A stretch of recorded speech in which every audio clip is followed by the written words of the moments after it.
সুবিধাজনকভাবে চালানো হচ্ছিল সেনা ট্রাক, এমনই পুলিশ সূত্র মারফত খবর পাওয়া যাচ্ছে। সেনা ট্রাকের পিছনেই ছিল সিপি মনোজ ভার্মার কনভয়। লালবাজারে যাচ্ছিলেন কলকাতার police commissioner Manoj Verma. Traffic আইন মানা হয়নি এমনই দাবি কলকাতা পুলিশের। ট্রাফিক আইন ভাঙার অভিযোগ ওড়ালো সেনা। সিগন্যাল খোলা ছিল তাই এগিয়ে যায় ট্রাক, এমনই সেনার তরফ থেকে দাবি করা হয়েছে। পিছনে সিপির কনভয় ছিল তা জানা ছিল না, জানানো হয়েছে সেনার তরফে। দেখুন সেই ছবি এক্সক্লুসিভ আপনাদের সামনে তুলে ধরছে TV9 বাংলা। রাইটার্সের কাছে এই ঘটনা ঘটে। সেনার তরফ থেকে জানানো হয় যে সিগন্যাল খোলা ছিল, পিছনে কলকাতার পুলিশ কমিশনার মনোজ ভার্মার কনভয় ছিল, সেটা তাদের জানা ছিল না। এদিকে কলকাতা পুলিশের তরফ থেকে দাবি করা হচ্ছে যে এই সেনা ট্রাক সিগন্যাল সিস্টেমকে ব্রেক করেছে, মানে ট্রাফিক রুল মানেনি। সুপ্রিয় রয়েছেন আমাদের সঙ্গে, সরাসরি চলে যাবো সুপ্রিয়র কাছে। সুপ্রিয়, কলকাতা পুলিশের তরফ থেকে বলা হচ্ছে যে ট্রাফিক আইন মানেনি সেনা ট্রাক, সেনার তরফ থেকে আবার বলা হচ্ছে যে না, যেরকম সিগন্যাল ছিল সেরকম ভাবেই সিগন্যাল খোলা ছিল, সেই কারণেই ট্রাক এগিয়ে গিয়েছে। পেছনে সিভির কনভয় ছিল, তারা জানতো না। কি ঘটনা? একদমই ইতিমধ্যে যে পরিস্থিতি তৈরি হয়েছে তাতে কিন্তু এই ঘটনাকে কেন্দ্র করে একটা অভিযোগ পাল্টা অভিযোগের পরিস্থিতি তৈরি হয়েছে। তবে লালবাজার থেকে ঢিলছোড়া দূরত্বে যে জায়গাতে আমরা দাঁড়িয়ে রয়েছি, আমার ক্যামেরা পার্সন তুষার ঘটক যে আর্মি ট্রাকটির ছবি দেখাচ্ছেন, এই ট্রাকটি কিছু সময় আগে যখন ফোর্ট উইলিয়ামের দিক থেকে রিজার্ভ ব্যাংক হয়ে রাইটার্সের সামনে থেকে আসছিল, ঠিক সেই সময় তার এই গাড়িটির পিছনেই কিন্তু ছিল সিপির convoy, Kolkata police commissioner Manoj ভার্মার কনভয় ছিল। এবং যেটা অভিযোগ সামনে উঠে আসছে, এই গাড়িটি বিপজ্জনকভাবে ড্রাইভ করা হচ্ছিল, আর যার দরুন কলকাতার পুলিশ কমিশনারের গাড়ি একটা বড়সড় বিপদের সম্মুখীন হতে পারত। আর তার ফলে ঠিক এই জায়গাতে যখন এসে পৌঁছয়, কর্তব্যরত যারা ট্রাফিক সার্জেন্টরা ছিলেন বা ট্রাফিকের যারা অফিসিয়াল ছিলেন, তারা কিন্তু এই গাড়িটিকে ইতিমধ্যেই আটক করেছে। আমরা আরো দেখানোর চেষ্টা করব গাড়িটির পাশাপাশি সেনা অফিস। तो स्लो था गाड़ी, लेकिन अब तो ओ लेन पे था ना। हाँ, तो यहाँ पे पार्टीशन है, हमको तो ना ध्यान नहीं पड़ा कि हमको तो इधर ही जाना है, रेड लाइट है। अगर रेड लाइट इधर खुल जाएगा तो गाड़ी इधर जाने वाला इधर चला जाएगा। वही था। आपका पीछे क्या कमिश्नर की गाड़ी था? हाँ, तो हम रुके सर। দেখো, একটা যে পরিস্থিতি, যে একটা সমস্যা তৈরি হয়েছিল, সেই বিষয়টা তিনি এক প্রকার স্বীকার করছেন। তবে এখনো পর্যন্ত যেটা আমরা জানতে পারছি, যারা সেনার যারা অফিসিয়ালরা রয়েছেন, তারা ইতিমধ্যে ফোর্ট উইলিয়ামে তাদের যারা ঊর্ধ্বতন আধিকারিকরা রয়েছেন তাদের সঙ্গে যোগাযোগ করছেন। এবং এই মুহূর্তে আমরা দেখতে পাচ্ছি আবারও কিন্তু তারা তাদের যে ফোর্ট উইলিয়ামের যে ট্রাক, সেই ট্রাকে তারা উঠছেন। সম্ভবত এই ট্রাকটি নিয়ে তারা চলে যাবেন। এবং অন্যদিকে লালবাজার সূত্রে আমরা যেটা জানতে পারছি যে লালবাজারের তরফ থেকে ইতিমধ্যেই ফোর্ট উইলিয়ামের যারা ঊর্ধ্বতন কর্তৃপক্ষ রয়েছেন বা সেনা অফিসাররা রয়েছেন, তাদের সঙ্গে যোগাযোগ করা হয়েছে, গোটা বিষয়টি জানানো হয়েছে ফোর্ট উইলিয়ামকে। এবং সেক্ষেত্রে যেটা লালবাজার তরফ থেকে সূত্র মারফত আমরা আরও জানতে পারছি, যেহেতু সেনার নিজস্ব কিছু নিয়ম নীতি রয়েছে, সেই বিষয়গুলোকে মাথায় রেখে সেনার তরফ থেকে কোনো পদক্ষেপ নেওয়া হয় কিনা সেটাও কিন্তু দেখা হচ্ছে। তবে লালবাজারের তরফ থেকে যে ট্রাক আটক করা হয়েছিল, ইস্টার্ন কমান্ডের এই যে ট্রাককে আটক করা হয়েছিল, সেই ট্রাক কি ছেড়ে দেওয়া হলো? দেখো, ইতিমধ্যে আমরা দেখতে পাচ্ছি ট্রাকটি স্টার্ট দেওয়া হয়েছে। ট্রাকে যে দুজন ছিলেন, চালক এবং তার পাশে আরও একজন যে সেনা অফিসার ছিলেন, তারা দুজনেই কিন্তু ট্রাকে উঠে গেছেন। এবং সম্ভবত আমরা যেটা বুঝতে পারছি যে ট্রাকটিকে ছেড়ে দেওয়া হচ্ছে। পরবর্তীতে লালবাজারের তরফ থেকে ফোর্ট উইলিয়ামে ইস্টার্ন কমান্ডের যারা অফিসিয়ালরা রয়েছেন তাদের সঙ্গে কথা বলে এ বিষয়ে কোনো পদক্ষেপ নেওয়া হয় কিনা সেই বিষয়ে সিদ্ধান্ত নেওয়া হবে। এবং যেটা তোমাকে কিছু সময় আগেই বললাম যে লালবাজার সূত্রে আমরা যেটা ইতিমধ্যেই জানতে পারছি যে লালবাজারের তরফ থেকে ফোর্ট উইলিয়ামের সঙ্গে যোগাযোগ করা হয়েছে, গোটা বিষয়টি জানানো হয়েছে। তবে কলকাতার পুলিশ কমিশনার মনোজ ভার্মার গাড়ি কিন্তু একটা বড়সড় বিপদের সম্মুখীন হতে পারত, কারণ তার কনভয় এই ট্রাকের ঠিক পেছনেই ছিল।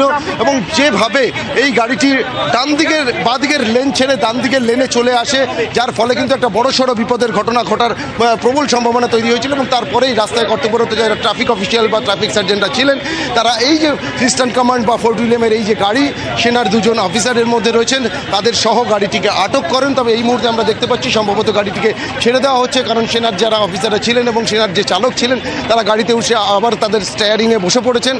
তবে এখনও পর্যন্ত এই বিষয়ে কিন্তু কলকাতা পুলিশের তরফ থেকে অফিসিয়ালি কিছু জানানো হয়নি যে কলকাতা পুলিশ এই বিষয়ে কোনো রকম কোনো আইনি পদক্ষেপ নিচ্ছে কিনা বা এই গাড়িটিকে এখন কী কারণে ছেড়ে দেওয়া হচ্ছে, এই বিষয়ে কিন্তু কোনো রকম কোনো স্পষ্ট অফিসিয়াল কোনো বিবৃতি দেওয়া হয়নি। তবে আমরা যেটা অনুমান করতে পারছি, কারণ তারা বেশ খানিকটা সময় ধরে আমরা দেখলাম যে গাড়ির নিচেই অপেক্ষা করছিলেন এবং তারপর কলকাতা পুলিশের একজন একজন অফিসার, তিনি এসে এই দুজন সেনা জওয়ানের সঙ্গে কথা বললেন এবং তারপরে তারা গাড়িতে উঠে পড়লেন। গাড়িটি ইতিমধ্যে স্টার্ট দেওয়া হয়েছে।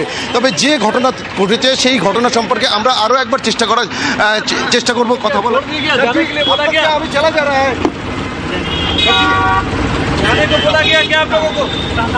कोलकाता पुलिस की तरफ से पता है क्या?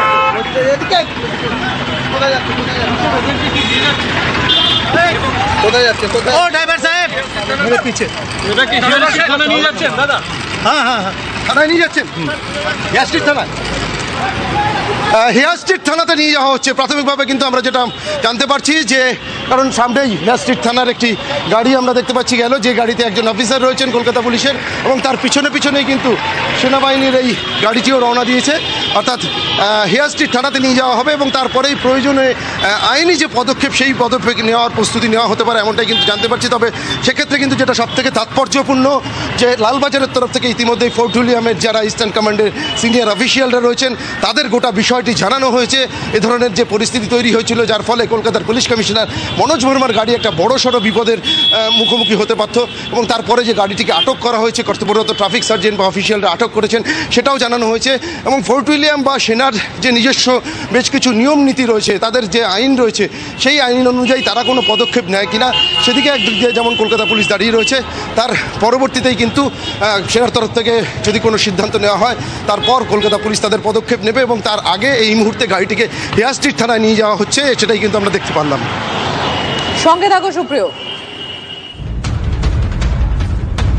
হঠাৎ করে লেনটা ভায়োলেট করে রাইট টার্ন করেন, যে কোনো পেছনে অনেক গাড়ি ছিল, সিপি সাহেবের গাড়িও ছিল।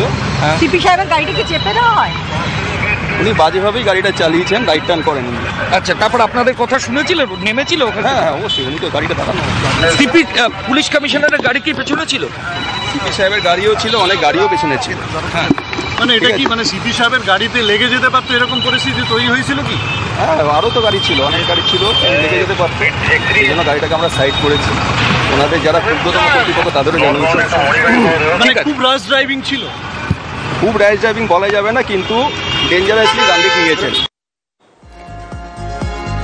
সুশোভন রয়েছেন আমাদের সঙ্গে। সুশোভন, ইতিমধ্যেই সেই ইস্টার্ন কমান্ডের যে ট্রাক রয়েছে, সেনা ট্রাক, সেই ট্রাকটা নিয়ে যাওয়া হচ্ছে কটন করে হেয়ার স্ট্রিট থানায়। আমরা দেখলাম তুমি রয়েছো, তুমি সেদিকেই এগোচ্ছ, যে ছবি আমরা দেখতে পাচ্ছি সুশোভন। এবং একটু আগেই পুলিশের তরফ থেকে যে বক্তব্য আমরা শুনছিলাম, পুলিশের অভিযোগ যে এই যে সেনা ট্রাক, সেই সেনা ট্রাক ট্রাফিক নিয়ম মানেনি।